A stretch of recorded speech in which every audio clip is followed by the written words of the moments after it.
रोज की तो चाय और दही बनाए। आज हम जानेंगे कहानी इनकी। ये है सीमा और इनकी कहानी ली गई है आपकी NCERT की कक्षा तीसरी की पुस्तक आसपास के पाठ 13 से। तो आइए जानते हैं इनकी कहानी। मैं हूँ सीमा। मैं स्कूल से लौट रही थी। घर पर दो लोगों को अपनी बात सबसे पहले बताना चाहती थी। वे मेरी बातों से सबसे ज़्यादा खुश होते हैं। पहली तो है मेरी नानी। वे उत्सुक रहती हैं मेरी बातें सुनने को। वे मेरे स्कूल से लौटने का इंतज़ार करती हैं। उनकी उम्र कुछ ज़्यादा है और उनकी कमर में भी दर्द रहता है। नानी ऊंचा सुनती है और दिखता भी कम ही है। रोज़ सुबह पापा उनको अखबार ज़ोर ज़ोर से पढ़कर सुनाते हैं। नानी अपना बाकी सारा काम खुद करती हैं। उनकी कोई मदद करे तो वे परेशान हो जाती हैं।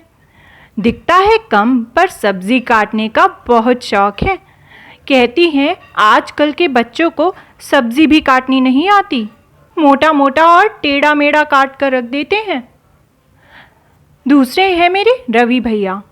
रवि भैया हमारे घर में ही रहते हैं। मैं उन्हें रवि भैया कहती हूँ और वे मेरे मम्मी पापा को कहते हैं भैया भाभी। हमारा क्या रिश्ता है मैं नहीं जानती, पर वे हैं मेरे प्यारे भैया। वे मेरे सवालों के उत्तर देने के लिए हमेशा तैयार रहते हैं।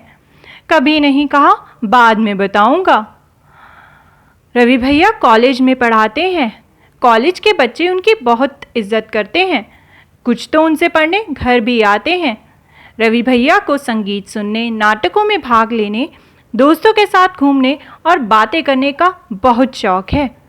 खूब हंसते हंसाते भी हैं। भैया जब घर के बाहर जाते हैं तब एक सफ़ेद छड़ी ले जाते हैं। उनको घर के अंदर घूमता देख कोई नहीं कह सकता कि उन्हें दिखता नहीं है। वे अपना काम स्वयं करना चाहते हैं। कोई उन्हें ज़बरदस्ती सहारा दे तो वे नाराज़ हो जाते हैं। जब कभी उन्हें मदद की ज़रूरत होती है तो वो मांग लेते हैं। कभी कभी उन्हें छेड़ने के लिए मैं उनकी छड़ी की जगह बदल देती हूँ। वे परेशान हो जाते हैं पर नाराज़ नहीं। अभी मैं घर के दरवाजे तक ही पहुंची थी और रवि भैया ने मेरी आहट से मुझे पहचान लिया। ना जाने कैसे वो सबकी आहट से हमें पहचान लेते हैं। और वो अचानक बोले, क्यों सीमा, बहुत खुश हो आज? मैं फुटबॉल की टीम में शामिल हो गई हूँ। आज से तुम हो मेरी फुटबॉल की उस्ताद।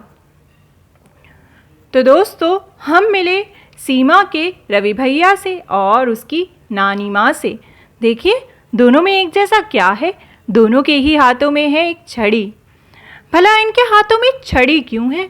क्या आपने भी कभी किसी को छड़ी का इस्तेमाल करते देखा है?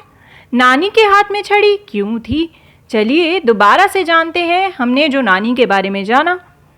जो नानी थी उन्हें उम्र की वजह से कमर में दर्द रहता है और ऊंचा सुनाई देता है, साथ ही कम दिखाई देता है। क्या आप भी किसी को जानते हैं जो ज़्यादा उम्र के हों और उन्हें कमर में दर्द हो या ऊंचा सुनाई दे या कम दिखाई दे? क्या आपने कभी किसी को ज़्यादा उम्र की वजह से कोई तकलीफ़ होते देखा है? और दूसरी तरफ थे रवि भैया जिन्हें दिखाई नहीं देता। रवि भैया छड़ी का इस्तेमाल बाहर जाने के लिए करते ताकि जब उन्हें दिखाई ना दे तो वो छड़ी की मदद से पहचान ले कि आगे आखिर रास्ता कैसा है, कहीं कोई चीज़ तो नहीं है जिससे वो टकरा सकते हैं। नानी भी कम देख सकती थी और साथ ही उनकी कमर में दर्द रहता है, तो इसी वजह से उनके पास भी छड़ी रहती है। क्या आपने भी कभी किसी को छड़ी का इस्तेमाल करते देखा है? तो दोस्तों क्या आप किसी को जानते हैं जो देख या सुन नहीं सकते? Do you know anyone who can't see और हेयर? आपने इन दोनों के बारे में तो जाना। इन दोनों की एक जैसी और एक बात थी, दोनों को ही अपना काम खुद करना पसंद है। नानी को सुनाई नहीं देता तो और दिखाई नहीं देता, कम दिखाई देता है, तो जो सीमा के पापा हैं उन्हें ज़ोर ज़ोर से अखबार पढ़ के सुनाते हैं, पर उसके अलावा वो सारे काम अपने खुद करती हैं। और ऐसे ही जो रवि भैया हैं उन्हें भी अपना काम खुद करना पसंद है। जब उन्हें मदद चाहिए होती है तो वो खुद मांग लेते हैं। क्या दोस्तों आपने भी अपने आसपास किसी को देखा है जो देख या सुन नहीं सकते, उन्हें भी छड़ी की मदद लेनी होती हो? क्या वो आपसे कोई मदद मांगते हैं? आप उनकी मदद किस तरीके से करते हैं?